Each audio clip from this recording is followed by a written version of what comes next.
Good morning. Be strong in the grace that is in Christ Jesus. We see in 2 Timothy chapter 2 and verse 1. Christ has grace without measure in himself, but he hath not retained it for himself. As the reservoir empties itself into the pipes, so hath Christ emptied out his grace for his people. Of his fulness have we all received, and grace for grace. He seems only to have in order to dispense to us. He stands like the fountain, always flowing, but only running in order to supply the empty pitchers and the thirsty lips which draw nigh unto it.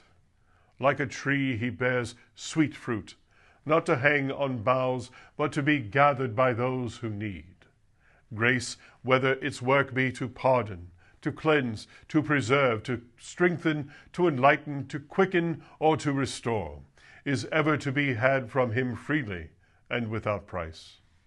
Nor is there one form of the work of grace which he has not bestowed upon his people.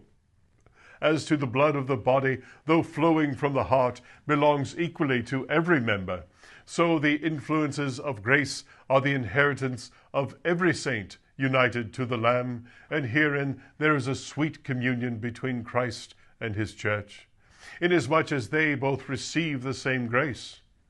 Christ is the head upon which the oil is first poured, but the same oil runs to the very skirts of the garments, so that the meanest saint has an unction of the same costly moisture as that which fell upon the head.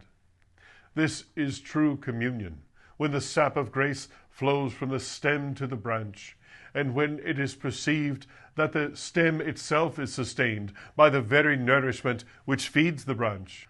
As we day by day receive grace from Jesus, and more constantly recognize it as coming from him, we shall behold him in communion with us, and enjoy the felicity of communion with him.